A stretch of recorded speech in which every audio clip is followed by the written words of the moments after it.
Bonjour, je suis Jeannette Lemakononi, enseignante à l'Université de Yaoundé 1 au Cameroun. Dans le cadre de ce MOOC sur les conflits fonciers en Afrique centrale, j'ai contribué à la préparation et à la rédaction du module 2 portant fondements et conséquences des conflits fonciers en Afrique centrale. Ce module se donne pour objectif général de renforcer les capacités des participants à l'analyse des causes et des conséquences des conflits fonciers. Il est organisé en 2 chapitres, dont le premier porte sur l'analyse des fondements des conflits fonciers et le second propose une compréhension des conséquences des dits conflits sur plusieurs plans. Le présent cours portant analyse des fondements des conflits fonciers vise à identifier les facteurs qui favorisent le déclenchement des conflits fonciers, analyser le rôle des acteurs impliqués, élaborer une typologie des causes des conflits fonciers, analyser les causes propres aux communautés et aux sociétés africaines. Les conflits fonciers trouvant leur fondement dans une multitude de causes, il sera question ici de les mettre en relief et de les analyser.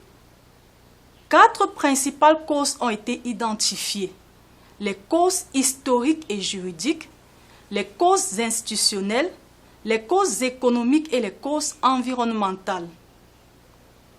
Après cette introduction, nous aborderons tour à tour les causes historiques et juridiques et les causes institutionnelles.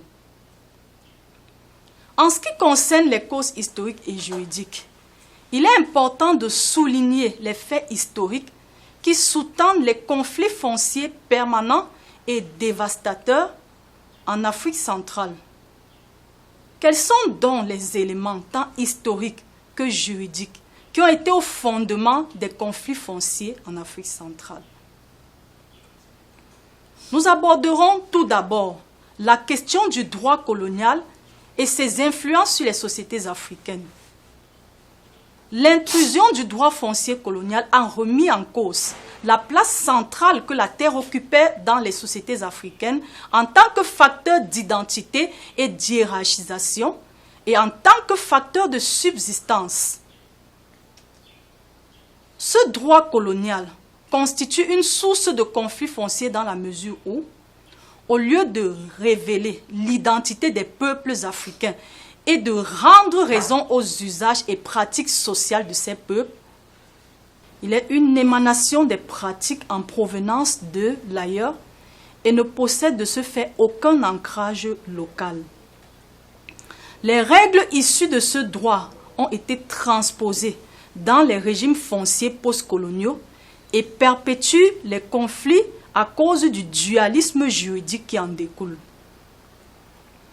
Le dualisme des systèmes juridiques implique une cohabitation entre 2 systèmes de normes, le système foncier coutumier et le système foncier moderne. Le premier, qui est porteur d'une perception relationnelle du foncier, fait de la terre un bien communautaire, sacré et inaliénable. Il s'oppose au second, porteur d'une perception matérielle, qui consacre l'appropriation individuelle et fait de la terre un bien susceptible d'aliénation, utile pour la réalisation des investissements économiquement rentables. Les conflits fonciers s'expliquent par le fait qu'au système coutumier, duquel dépendent les communautés locales, ne sont attachés que des droits d'accès et d'usage, alors que le droit de propriété est l'apanage du système moderne à quoi les États ont accordé la prééminence. Il apparaît alors que le système des normes valorisées est en inadéquation avec la réalité telle qu'observée dans les communautés locales en Afrique centrale. En effet, au lieu de corriger les imperfections et les oublis des régimes fonciers coloniaux, les textes légaux adoptés en Afrique centrale ont renforcé la négation des droits fonciers des communautés en faisant du titre de propriété l'unique voie de sécurisation foncière. Quelques dispositions légales permettent de le comprendre.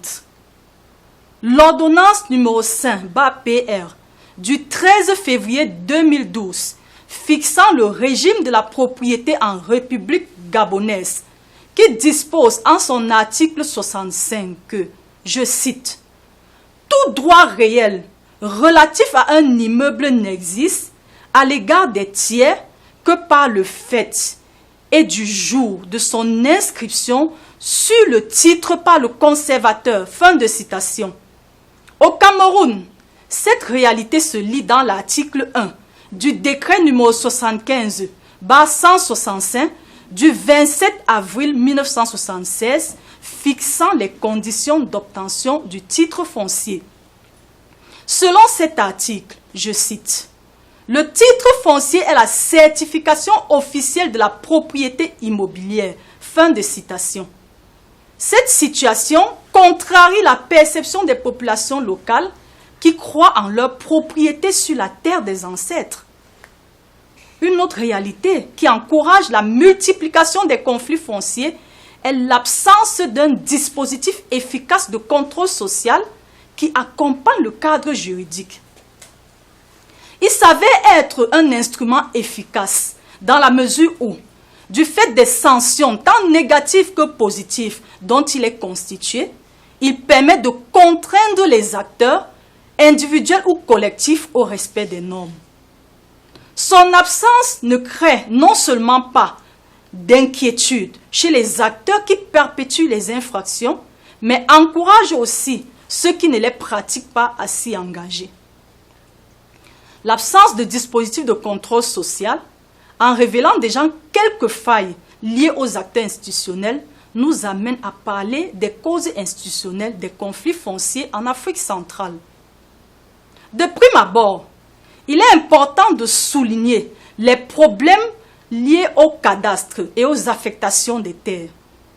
Dans cette sphère, on classe en bonne et due place la question de l'inaccessibilité des services administratifs pour les catégories sociales vulnérables. Cela se manifeste par l'éloignement des services de cadastre qui contraint l'accès effectif des populations rurales aux informations nécessaires. À cela se greffe l'incompréhension des procédures foncières dont l'essentiel s'exprime en des termes assez techniques et complexes. Il faut ensuite mettre en relief la question des chevauchements des titres qui constituent une réalité permanente en Afrique centrale. La superposition des acteurs qui interviennent dans les processus d'attribution des concessions encourage ces chevauchements et suscite des conflits fonciers. La mauvaise gouvernance apparaît comme la deuxième cause institutionnelle des conflits fonciers. Elle est perçue dans les vides législatifs, notamment les silences de la loi dans l'encadrement des opérations d'immatriculation directe. Ces silences sont relatifs aux frais des procédures, mais aussi aux frais relatifs à la constatation de l'occupation par les commissions de constat.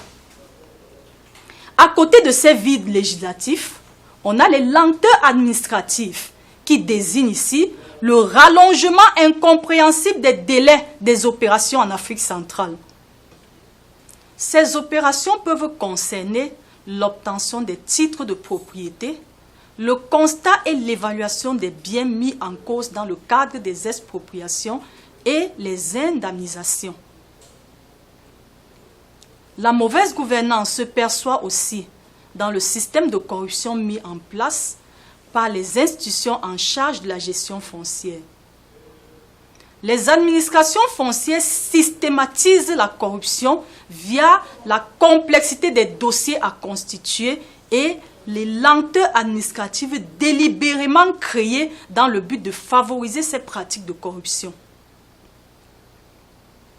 La mauvaise gouvernance est aussi à l'origine de nombreux conflits fonciers et renforce les défaillances de l'administration foncière qui sont considérées ici comme la troisième cause institutionnelle des conflits fonciers en Afrique centrale.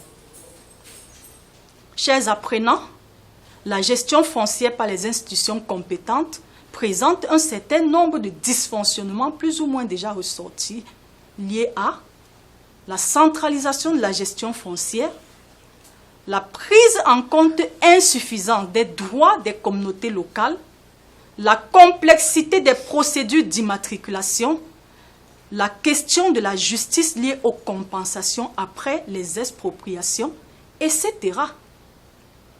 La centralisation foncière concentre toutes les activités et procédures autour du pôle central qu'est l'État. On constate en Afrique centrale non seulement une omniprésence, mais aussi une omnipotence des États dans la gestion foncière. Pouvoir d'attribution ou d'affectation des terres pour les projets, pouvoir de délivrance et d'attribution des titres de propriété. Référons-nous à quelques dispositions légales pour mieux le comprendre.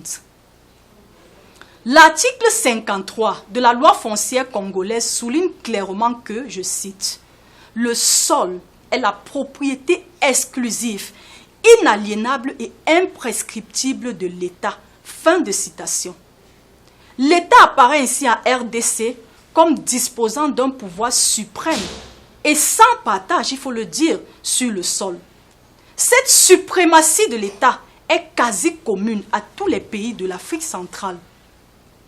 Le Code foncier burundais dispose en son article 2 que l'État a un droit éminent de gestion du patrimoine foncier national en vue d'assurer le développement économique et social. Le régime foncier camerounais, quant à lui, dispose en son article 1 que l'État est le gardien de toutes les terres. Toutes les terres. Ces droits absolus attribués par les législations à l'État limitent la prise en compte du rôle et des droits des communautés locales et suscitent de nombreux conflits fonciers. En effet,